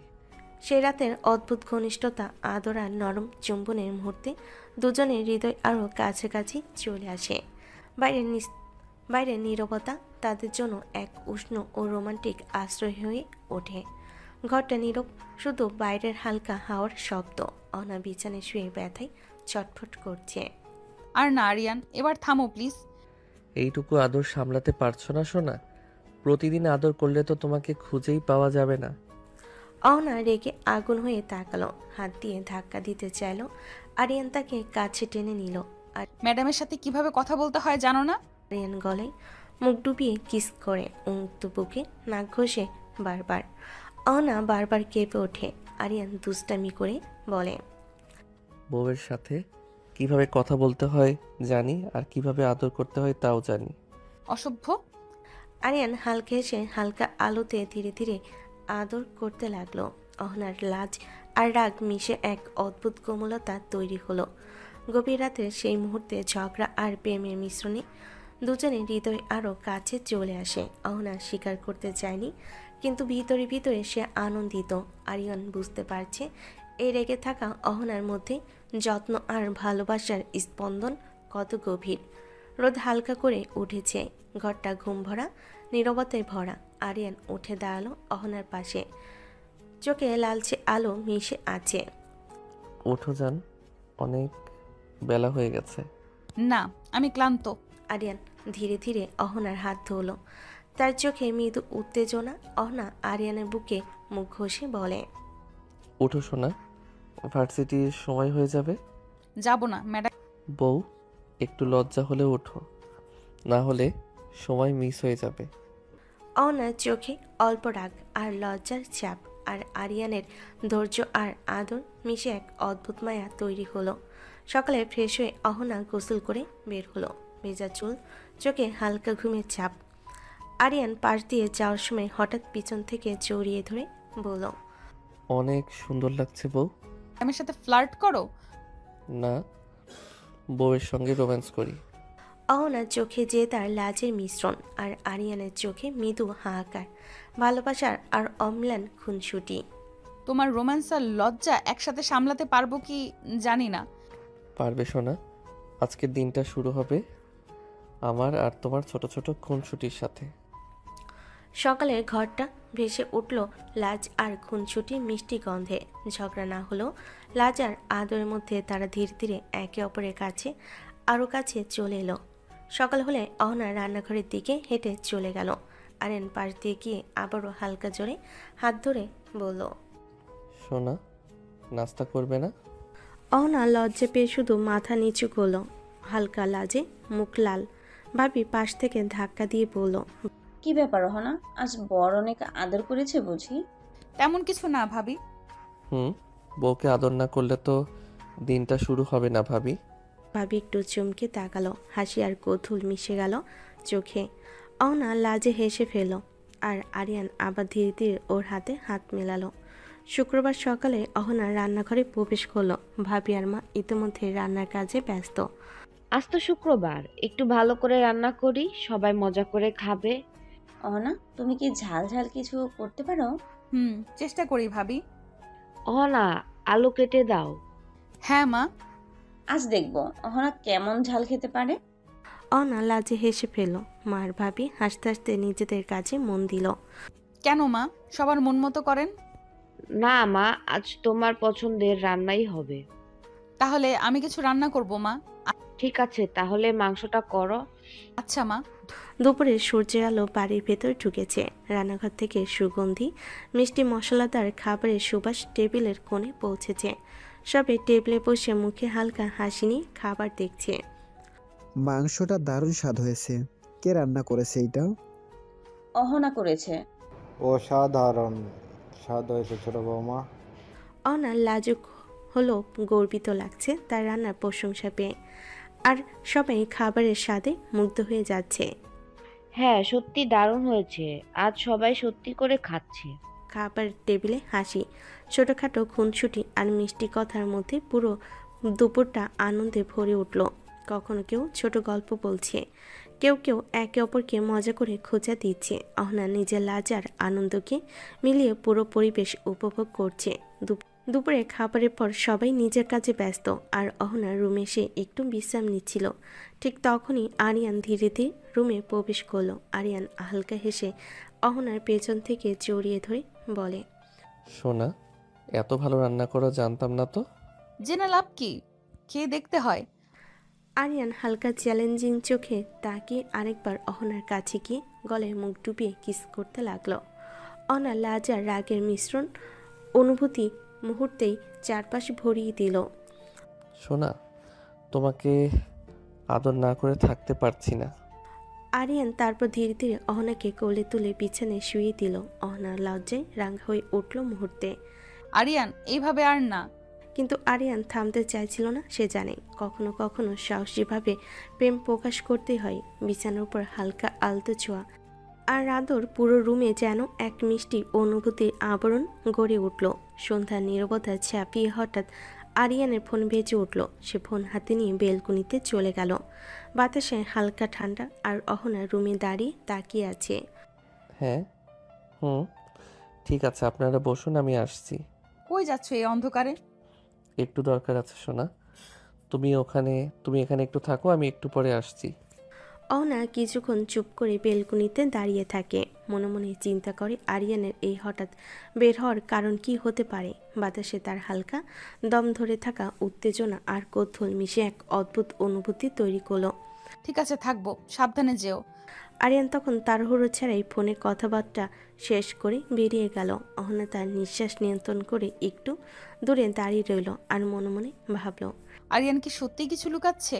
রাত অনেক গভীর, বাড়ির বাইরে নীরবতা, শুধু দূরে গাড়ির শব্দ। আর নির্দিষ্ট জায়গায় এসে দাঁড়ায়। রাস্তার পাশে একটা আধা অন্ধকারের জায়গায় আগে অপেক্ষা করছে সেই দুজন লোক, যাদের মুখ অহনার অচেনা নয়।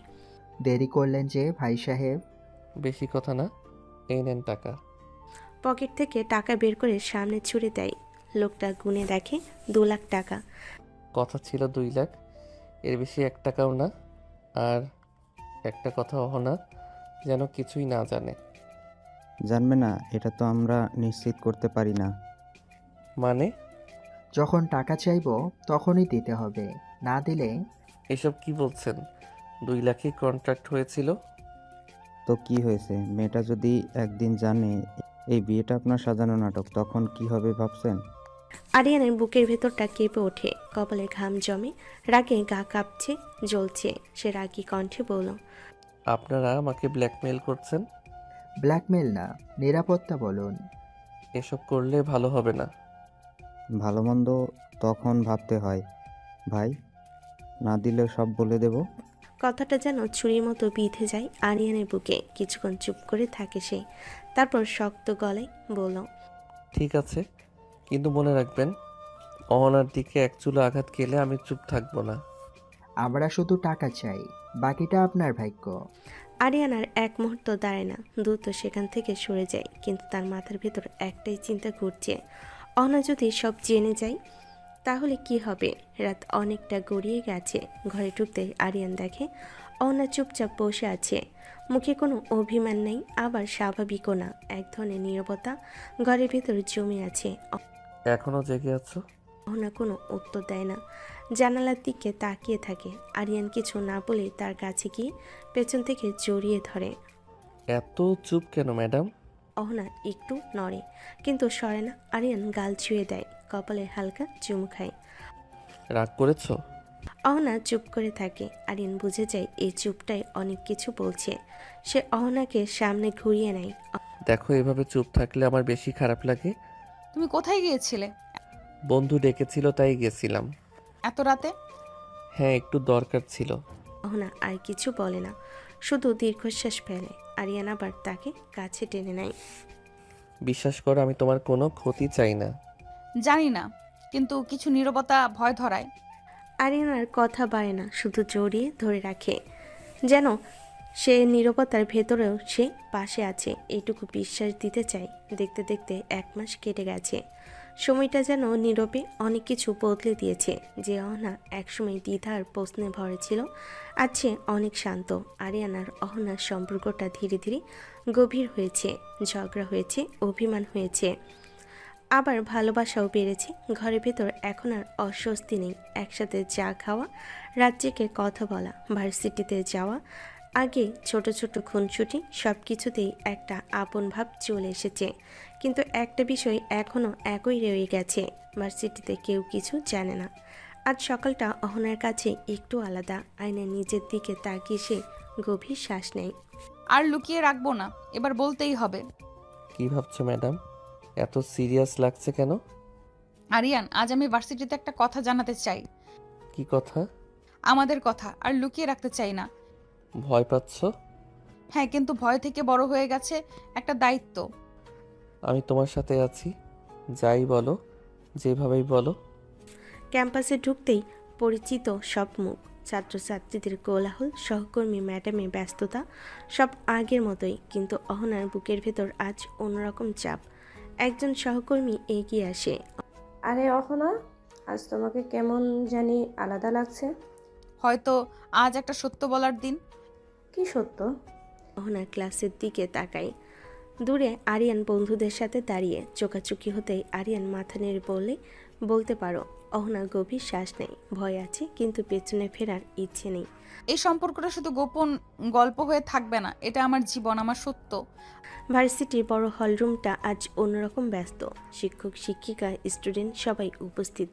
অহনা সামনে দাঁড়িয়ে আছে, মুখে শান্ত ভাব, কিন্তু বুকের ভেতর ঝড়।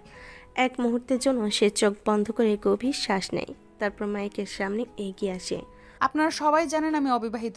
হলরুমে হালকা গুঞ্জন ওঠে। সবে মনোযোগ দিয়ে তাকিয়ে আছে।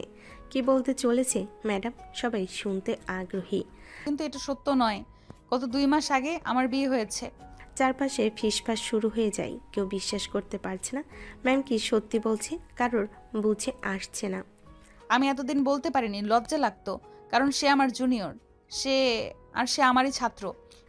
এই কথাই পুরো হলরুমে যেন শ্বাস আটকে যায়। ছাত্র মানে, তার মানে এই ভার্সিটিতেই পড়ে। কে সে? কে হতে পারে? সবে আগ্রহী হয়ে তাকিয়ে রইল।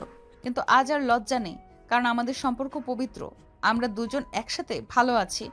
আর সে আর কেউ নয়, আরিয়ান। মুহূর্তের মধ্যেই পুরো ভার্সিটি স্তব্ধ হয়ে যায়। তারপর কেউ অবাক চোখে তাকিয়ে আছে, কেউ ফিসফিস করে কথা বলছে, কেউ বিশ্বাসই করতে পারছে না। আরিয়ান তো ওনার ছাত্র। এটা কিভাবে সম্ভব? চারিদিকে কানাঘুষা ছড়িয়ে পড়ে। গুঞ্জনে ভরে যায় পুরো হলরুম।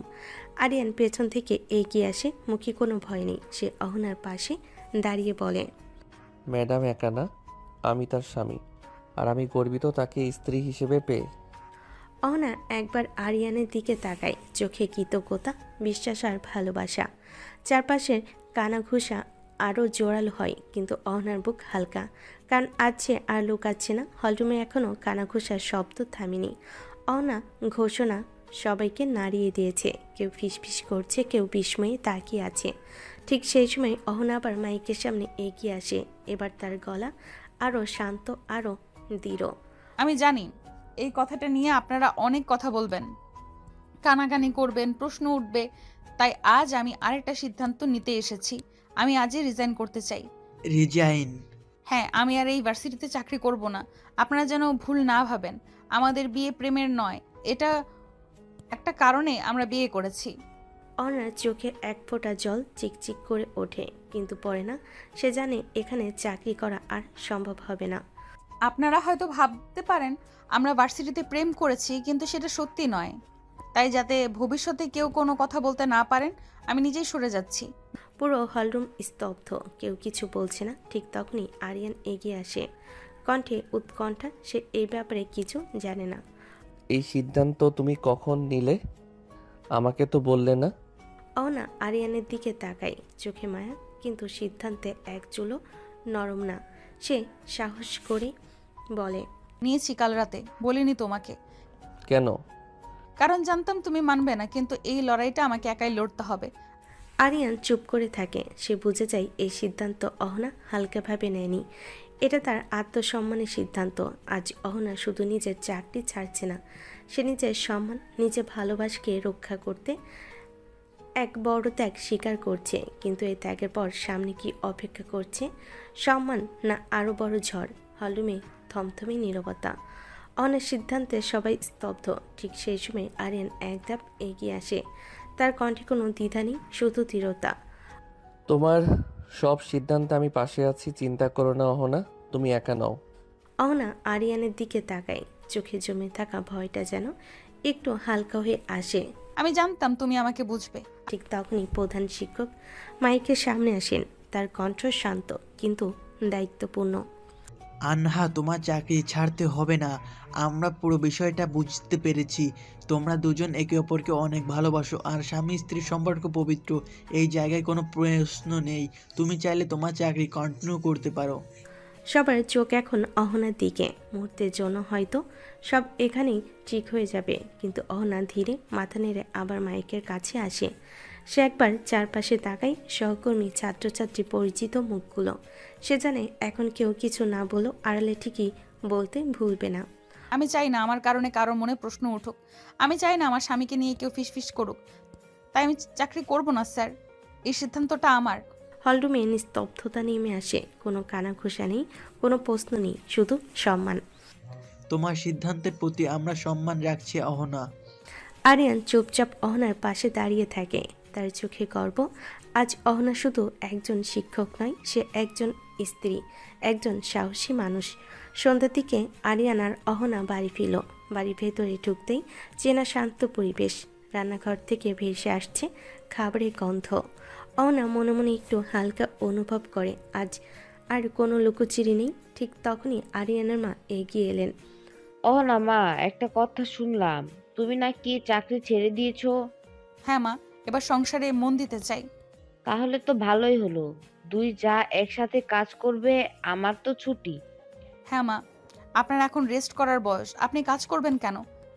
আরে না না না, আমি তো এমনি এমনি এমনি বললাম। না মা, সত্যি বলছি, এখন আপনার দায়িত্ব আমাদের। আল্লাহ তোকে অনেক সুখ দিক মা। সংসারটা এমনই হোক, ভালোবাসার ভরা। পাশ থেকে আরিয়ান সব শুনে চুপচাপ দাঁড়িয়ে থাকে। তার চোখে এক ধরনের প্রশান্তি। অহনার হাতটা আলতো করে ধরে। দেখছো মা, আমি তো আগেই বলেছিলাম আমার বউ সব সামলাতে জানে। তুমি চুপ করো। ঘরের ভেতর হাসি রেশ ছড়িয়ে পড়ে। এই বাড়িতে অহনা আজ শুধু বউ নয়, সে দায়িত্ব নিতে আসা এক ঘরের মানুষ। রাতে খাবার খাওয়া শেষ। ঘর জুড়ে শান্ত একটা আবহ। দিনের সব ক্লান্তি যেন ধীরে ধীরে নেমে আসে। অহনা জানালার পাশে দাঁড়িয়ে বাইরে তাকিয়ে আছে। ঠিক তখনই আরিয়ান চুপচাপ তার কাছে আসে। পেছন থেকে আলতো করে জড়িয়ে ধরে। এত চুপ কেন সোনা? অহনা একটু চমকে ওঠে। তারপর আরিয়ানের বুকে হেলান দেয়। মুচকি হেসে বলল, এমনি। কি চাই তোমার? তুমি ছাড়া কিছুই চাই না সোনা। কথাটা বলেই আরিয়ান ধীরে তার মুখের দিকে তাকায়। অহনার চোখে লাজ, আবার গভীর শ্বাস। আরিয়ান খুব যত্ন করে তার ঠোঁটে আলতো চুমু দেয়। তুমি এমন করে তাকিও না। কেন? আমার বউকে তো দেখতে ইচ্ছে করে। অহনা আর কিছু বলে না, শুধু আরিয়ানের বুকের কাছে আরও কাছে সরে আসে। ঘরের আলোটা মৃদু। দিনের কোলাহল পেরিয়ে রাতটা যেন তাদের জন্যই অপেক্ষা করছিল। আরিয়ান ধীরে অহনার দিকে এগিয়ে এসে ঠোঁটে ঠোঁট ডুবিয়ে দিল। তারপর অনেকক্ষণ কিস করে বলল, চলো সোনা, আজ তোমাকে অনেক আদর করব। তুমি সব সময় এমন বলো। কারণ মনটা ভরে আছে, আর তোমাকে কাছে পেলেই সেটা বোঝাতে ইচ্ছে করে। আরিয়ান অহনার হাতটা ধরে ধীরে ধীরে বিছানার দিকে নিয়ে যায়। কোনো তাড়াহুড়ো নেই, শুধু যত্ন, শুধু আপন অনুভূতি। অহনা তার পাশে বসে কাঁধে মাথা রাখে। আজ দিনটা অনেক ভারী ছিল। তাই তো, আজকে রাতটা হালকা হোক। দুজনই চুপ করে থাকে। শব্দের দরকার পড়ে না।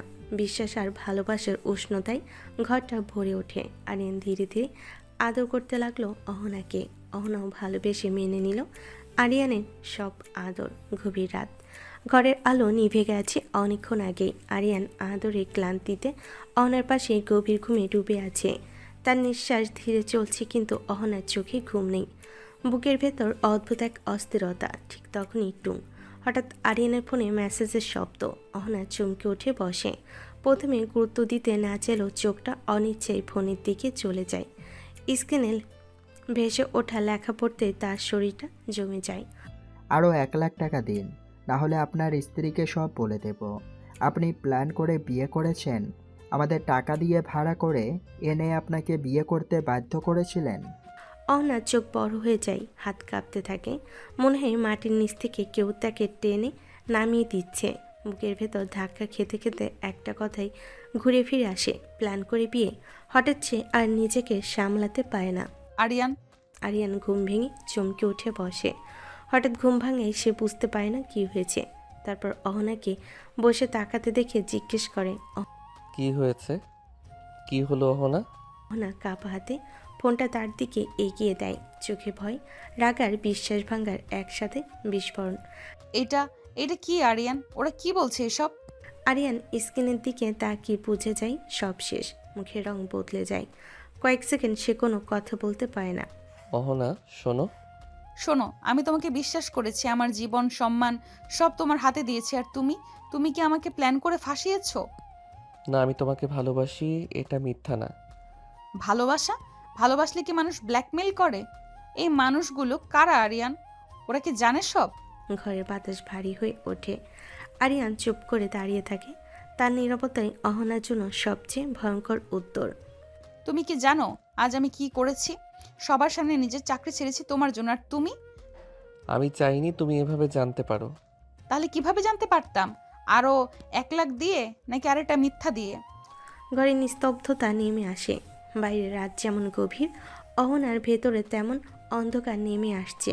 রাতের নিস্তব্ধতা বাতাসে ভেতরে ঢোকে ঘরে ধীরে ধীরে, কিন্তু ঘরের মধ্যে উত্তেজনা আর ভয় এখনও টিকে আছে। অহনা ফোনটা ধরে দাঁড়িয়ে, চোখে রাগ, বিশ্বাসঘাতকতা আর ব্যথা মিশে আছে। অহনা শোনো, কি করব আমি বলো। অহনা চুপ করে দাঁড়িয়ে শুধু তাকিয়ে আছে। আরিয়ান এক হাত বাড়ায়, যেন কিছুটা শান্ত করতে চায়। আমি তো তোমাকে অনেক ভালোবাসতাম, সত্যি বলছি। কিন্তু আমি দেখতাম ভালো যোগ্যতার মানুষকে তুমি পাত্তা দাও না। আমি তাই জোর করে বিয়ে করার সিদ্ধান্ত নেই। তুমি আমাকে ক্ষমা করো সোনা, আমি তোমাকে কষ্ট দিতে চাইনি। আমি শুধু তোমাকে নিজের করার জন্য করেছি এসব। ওনার চোখ বড় হয়ে যায়, বুক ধকধক করে। সে নিজের ক্ষোভ আর রাগকে সামলাতে চায়। তাই বলে এইভাবে আমার সম্মান নষ্ট করা যায়? তোমার ভালোবাসা আমার সম্মানের উপরে উঠে আসতে পারে না আরিয়ান। আরিয়ান কিছু বলতে পারে না, লজ্জায় চোখ নামিয়ে রাখে। সে জানে ভালোবাসা থাকলে সব মাপ করা যায় না, কিছু সীমা ছাড়িয়ে গেলে বিশ্বাসও ভাঙে। আমি বুঝি আমি ভুল করেছি, কিন্তু তুমি জানো আমার মন সবসময় শুধু তোমার জন্যই কাঁপছে। অহনার চোখে জল জমে আছে। রাগ আর ভালোবাসার মধ্যে এক অদ্ভুত দ্বন্দ্ব। সে ঘুমিয়ে পড়তে পারে না, মনে মনে ভাবছে কিভাবে আরিয়ানকে বিশ্বাস করবে আবার? ঘরের আলোটা নিভু নিভু, জানালা বাইরে গভীর রাত, কিন্তু ভেতরে দুটো হৃদয় জেগে আছে। অহনার চোখে এখনো অভিমান, আর আরিয়ানের চোখে ভয়, ভয় তাকে হারানোর। অহনা জান, সত্যি বলছি, শুধু তোমাকে পেতেই করেছি এসব প্ল্যান। আমি ভুল পথে গেছি মানছি, কিন্তু আমার ভালোবাসা মিথ্যে ছিল না। তুমি আমার হয়ে থাকো সারা জীবন, প্লিজ। অহনা ধীরে ধীরে চোখ নামিয়ে নেয়। বুকের ভেতরে জমে থাকা কষ্টটা হঠাৎ করে ভেঙে পড়ে। আমিও তোমাকে অনেক ভালোবাসি আরিয়ান, না হলে তোমার থেকে দূরে গিয়ে বোঝাতাম আমাকে কষ্ট দিলে কি হয়। আমাকে ছেড়ে যাবে না তো সোনা? বলছো তো যাবে না? অহনা এক মুহূর্ত চুপ করে থাকে, তারপর আরিয়ানের দিকে তাকিয়ে ধীরে মাথা নাড়ে। কখনো না, কিন্তু মনে রেখো, ভালোবাসা মানে জোর না, ভালোবাসা মানে বিশ্বাস। আর সেই বিশ্বাসটা আবার ভাঙলে আমি আর আগের মতো থাকবো না। আরিয়ান চোখ বন্ধ করে শ্বাস নেয়, যেন বুকের ওপর থেকে বিশাল বোঝা নেমে গেল। কথা দিচ্ছি, আর কোনো প্ল্যান, কোনো লুকোচুরি না। এখন থেকে শুধু সত্যি আর তুমি। গভীর রাতে নীরবতায় দুটো ভাঙ্গা হৃদয় আবার একসাথে জোড়া লাগার চেষ্টা করে। ভালোবাসা জিতেছে। আরিয়ান অহনার কপালে চুমু দিয়ে তাকে কাছে টেনে নিয়ে কিস করতে লাগলো। অহনা আরিয়ানের স্পর্শে সব ভুলে গিয়ে তাকে আপন করে নিল।